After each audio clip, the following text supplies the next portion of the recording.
Un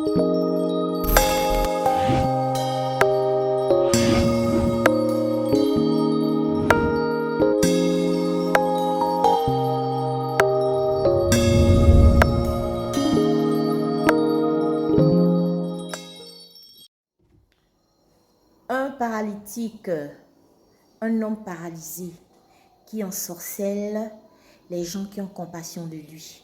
C'est l'histoire d'aujourd'hui. Bienvenue dans les témoignages en Jésus-Christ, les histoires vraies vécues par les enfants de Dieu, les chrétiens, au travers tout le monde entier, à travers tout le monde entier. Voilà, parce que nos témoignages ne sont pas seulement ceux qui vivent au Gabon. Il y a ceux qui sont à l'étranger, qui nous envoient leurs témoignages du Cameroun, du Congo, et un peu, voilà. Et nous venons ici sur ce plateau, sur cette chaîne, vous raconter ces histoires, pour vous faire vivre des histoires, combien de fois des enfants de Dieu sont passés par des difficultés et le Seigneur a étendu sa main. C'est ce que nous allons voir aujourd'hui. J'attire l'attention de tous ceux qui ne sont pas encore connectés, tous ceux qui ne sont pas encore abonnés sur notre chaîne. Prière de le faire, ce sont des histoires vraies, rien n'est inventé ici. Ce sont des histoires vécues, des histoires réelles, des histoires vraies. Voilà, si tu n'es pas encore abonné, si le contenu de cette chaîne t'intéresse, alors n'hésite pas de mettre un pouce, de t'abonner et de partager les témoignages. Comme je disais au début de ma vidéo, notre histoire aujourd'hui parle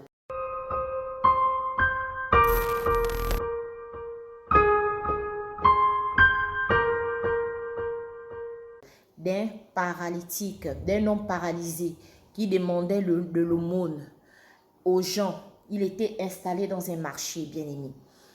Bien-aimé, ça attire notre attention encore une fois de plus que l'habit ne fait pas le moine. On ne juge pas un livre au travers de sa couverture. Les apparences sont trompeuses. L'histoire d'aujourd'hui va nous montrer combien de fois notre gentillesse, parfois on est censé, en fait, on croit être plus gentil ou bien plus... Qu'est-ce que je vais dire? Quel terme je vais employer? Avoir plus de l'amour même que Dieu. Et souvent, on cède facilement aux démons des gens qui nous font pitié dans la rue. Et ça finit parfois par se solder par des choses auxquelles on ne s'y attendait pas du tout. Vraiment bien aimé, je demande vraiment, j'attire avec ce témoignage-là, j'attire l'attention de chaque enfant de Dieu de faire toutes choses par révélation, par discernement. Ayant le discernement de l'esprit, c'est l'un des dons que le Seigneur a donné à ses enfants. La révélation, avant de faire quelque chose, il faut faire quelque chose avec la révélation, avec le discernement. Vous allez comprendre pourquoi je vous dis ça tout à l'heure. Vous allez comprendre vraiment ce témoignage, vous allez écouter. Voilà. C'est l'histoire d'une jeune dame qui était mariée à son mari. Elle est mariée, elle vit au Congo-Brazzaville.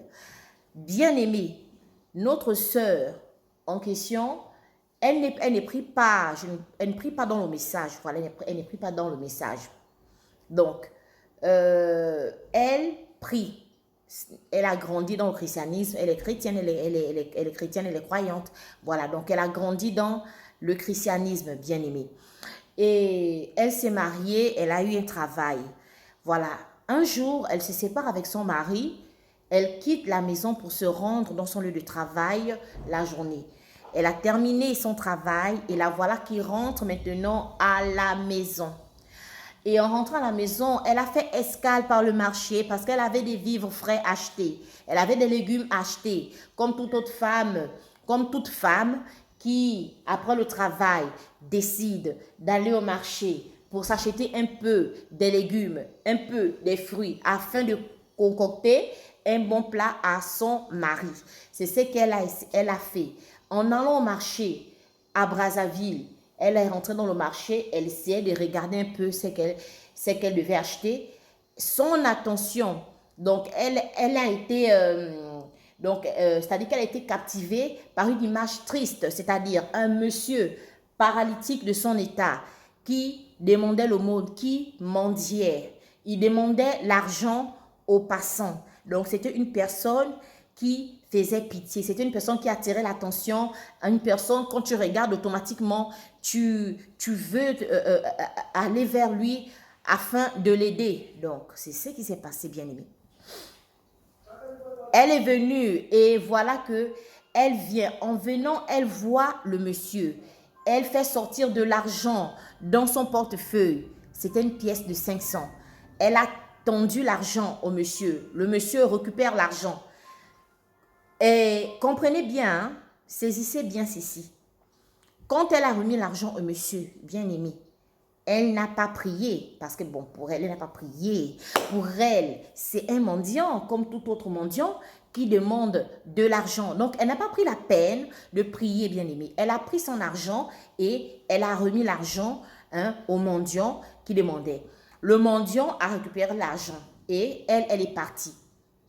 Écoutez comment sa vie va basculer en un instant. En un instant, à cause du geste qu'elle venait de faire, bien aimé. Donc, quand elle rentre à la maison, c'est son mari qui l'attend de pied ferme avec ses effets personnels. Comment vous pouvez expliquer ça? Est-ce que ça s'explique? Comment ça peut s'expliquer? Quelqu'un qui était en bon terme avec son mari, elle a quitté sa maison le matin pour aller au travail. Son mari, elle a fait un petit câlin à son mari, ils se sont séparés en beauté. Au retour, elle a fait un tour au marché, elle a donné la pièce. En rentrant, son mari l'attend de pied ferme avec ses effets personnels. Elle essaie de demander à son mari qu'est-ce qui ne va pas. Son mari lui dit, aujourd'hui, c'est terminé le mariage. Tu t'en vas chez tes parents. Elle n'a rien compris. Elle a essayé de résister. Elle a essayé de comprendre qu'est-ce qui ne va pas. Elle était perdue. Elle a essayé de comprendre ce qui n'allait pas. Mais son mari ne l'a même pas laissé un temps de répit. House, sors de chez moi, à direction chez tes parents. Elle n'a rien compris. Elle a dit que, mais explique-moi, est-ce que je t'ai fait quelque chose? Est-ce que tu as découvert quelque chose sur moi? Moi, je suis une femme fidèle, je ne fais pas de mauvaises choses, je suis une chrétienne, mais il y a quelle histoire? Le mari n'a rien dit. Le mari a dit juste, rentre chez tes parents, toi et moi, c'est terminé. Bien aimé. Comme elle n'a pas voulu faire trop de la force, parce que le mari commençait déjà à être un peu violent, alors elle a décidé de prendre ses effets personnels et de rentrer chez sa mère. En rentrant chez ses parents, sa maman voit sa fille arriver toute triste avec les bagages, ses effets personnels, et demande à sa fille, qu'est-ce qui se passe, ma fille? Voilà que la sœur en Christ, que nous allons nommer, nous allons donner un nom, Kadi, voilà, va dire à sa maman, Kadi va dire à sa maman, c'est mon époux qui vient de me chasser de la maison. La maman dit, mais qu'est-ce que tu as fait? Il y a quel problème qu'on n'a pas pu régler? Il y a eu quel souci? Parce qu'avant d'en arriver là, s'il y a des problèmes, normalement, il doit y avoir des pourparlers. On doit faire asseoir la famille. Si vous n'arrivez plus à régler le problème entre vous, le couple, on doit faire asseoir la famille, comprendre ce qui arrive et trouver une solution, un point d'accord. Mais rien de ça n'a été fait et te voilà chez moi à la maison, alors que tu vis chez ton mari. La fille, Kadi aussi dit à sa mère, je ne sais pas ce qui se passe, mon mari m'a juste chassé de la maison. Bien aimé. La mère a dit, ok, cette journée a été trop éprouvante pour toi. Bon, repose-toi, demain tu vas au travail et on verra comment aller chez ton mari, voir comment régler ce problème. Ce problème. Bien aimé dans le Seigneur, Kadi va dormir, sœur Kadi va dormir. Elle dort et le lendemain matin, la voilà qui va au travail. Arrivé au travail, c'est son patron qui l'attend de pied ferme. Son patron l'attend de pied ferme et son patron lui dit ceci. À partir de cet instant, considère-toi comme étant licencié. Tu es licencié. Tu ne travailles plus ici. Mais la dame est dépassée. La dame dit, qu'est-ce qui ne va pas? Mais est-ce que j'ai fait quelque chose? Est-ce que j'ai fait une faute lourde? On me licencie comme ça. Qu'est-ce qui ne va pas? Le chef dit, tu n'as rien fait, je ne sais pas, tu ne vas plus travailler si on a trouvé quelqu'un qui va te remplacer. Oh, mais de là, hier, j'ai fini le travail, tout était bien. Comment se fait-il que le patron a dit que tu es licencié? Elle n'a rien compris. Regardez bien aimé, à l'espace même pas 48 heures, elle a perdu son mari, elle a perdu son emploi et la voilà retournée à la maison en pleurs.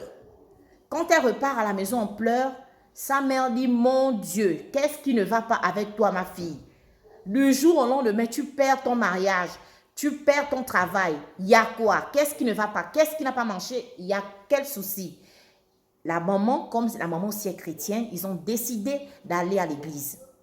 D'aller à l'église pour faire des veillées de prière, et c'est un peu de prier, demander à Dieu ce qui ne va pas. Bien aimé, ce qui est important. Elle ne s'est pas tournée vers les charlatans. Elle ne s'est pas tournée vers des devins. Elle ne s'est pas tournée vers des soi-disant. Elle est allée directement en prière dans son église pour demander la volonté de Dieu, pour demander à Dieu qu'est-ce qui ne va pas, qu'est-ce qui ne va pas.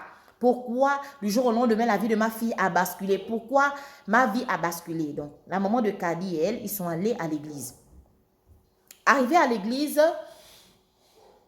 comme on dit, c'est souvent important d'avoir les gens qui ont des dons, des visions, des discernements, des voyances, tout ça là. Donc, dans l'église, Dieu a donné tous les dons là. Donc, et n'oubliez pas que vraiment, surtout dans les églises un peu où les pentecôtistes, ils sont vraiment trop forts là-dedans. Donc, c'est là. Ils sont arrivés et ils ont commencé à prier le Seigneur jusqu'à ce qu'une personne tombe en extase. Et une personne commence déjà à dévoiler ce qui s'est passé dans la vie de Kadi. Et elle a dit à Kadi que non, Kadi, toi, quand tu es revenu du travail, tu es passé par le marché. En passant par le marché, tu as vu un fou. Tu t'as dit que tu as vu un paralytique, un homme âgé d'un certain âge. Tu t'as dit c'est un mendiant simple, alors que c'est un sorcier ensorceleur qui est là pour bloquer la vie des gens. Toute personne qui a le malheur de le croiser sur son chemin et qui lui donne de l'argent, cette personne malheureusement est ensorcelée aussitôt. Voilà comment la personne qui donne le message à Kadi dit à Kadi que la pièce en question a été mise sous le fessier. Donc, c'est-à-dire que quand tu as remis la pièce de 500, il a mis ça sous son fessier, bien aimé. Et il a mis ça sous son fessier. La seule chose pour que tout redevienne dans l'ordre, tu dois repartir au marché et récupérer cette pièce de 500. Tout va redevenir dans l'ordre, bien aimé. Kadi était abasourdi. Kadi était étonné. Kadi était époustouflé. Même ses parents n'en revenaient pas du tout. Bien aimé, ils n'ont même pas changé bien à 14 heures. Après, ils se sont dirigés vers le marché.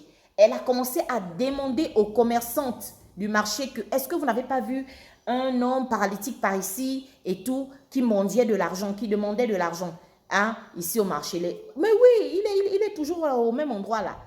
Voilà comment ils se sont dirigés. Les commerçants sont allés là-bas. Ils ont commencé à faire un tapage. Oh, sorcier, sorcier. Ils ont pu retirer le paralytique en question et ils ont récupéré la pièce. Bien aimé, quand la pièce était toujours là, Dieu merci. Ils ont récupéré la pièce de 500. La pièce était toujours là parce que, donc, ce monsieur était connu dans la contrée. Donc, les gens ne lui donnaient pas vraiment trop de l'argent. Mais la dame, comme elle avait un cœur de compassion, elle a fait, mais c'est là où elle a signé carrément sa destruction, la destruction de sa vie, bien aimé. Vous voyez?